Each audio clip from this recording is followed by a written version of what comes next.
ہمارے ساتھ اس ٹائم موجود ہیں جناب سابقہ وفاقی پارلیمانی سیکرٹری و ایم این اے راجہ جاوید اخلاص صاحب. آئیں ان سے پوچھتے ہیں جو سپریم کورٹ نے الیکشن کرانے کا ایک آرڈر کیا ہے، اس کے بارے میں آپ کیا کہتے ہیں؟ جی راجہ جاوید اخلاص صاحب. جی شکریہ گلاب خان جی. وائس نیوز کا بھی میں شکریہ ادا کرتا ہوں.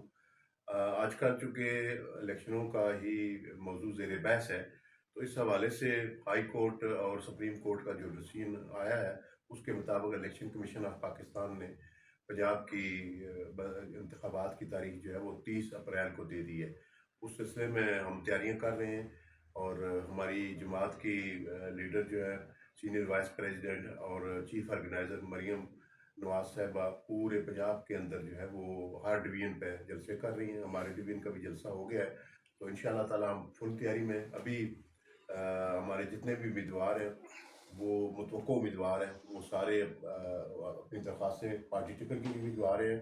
اور کل ہم میٹنگ کر رہے ہیں گجر خان کے حوالے سے، جس میں واسی صاحب شامل ہوں گے، راجہ حمید صاحب شامل ہوں گے، چودھریاض صاحب شامل ہوں گے، میں خود ہوں گا، باقی بھی جو ہمارے امیدوار ہیں جو خواہش رکھتے ہیں، وہ سب مل کر ہم فیصلہ کریں گے کہ کس دن ہم نے کاغذات جمع کروانے ہیں. تو یہ پروسیس شروع ہو گیا ہے، اور ہم قانون اور آئین کی حکمرانی پہ یقین رکھتے ہیں، اور ہماری خواہش ہے کہ الیکشن بر وقت ہوں، فیئر اینڈ فری الیکشن انشاءاللہ تعالیٰ ہوں گے.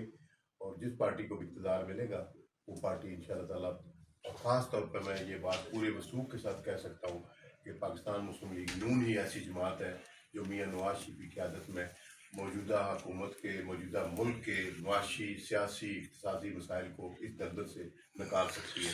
تو انشاءاللہ تعالیٰ ہم سارے الیکشن میں جا رہے ہیں، اور اللہ تعالیٰ ہمیں کامیابی دے گا انشاءاللہ تعالیٰ. شکریہ جناب. یہ تھے جناب ہمارے ساتھ سابقہ وفاقی پارلیمانی سیکرٹری ایم این اے راجہ جاوید اخلاص صاحب، جو سپریم کورٹ نے جناب الیکشن کے آرڈر دیے تھے اس پہ انہوں نے بریفنگ دی.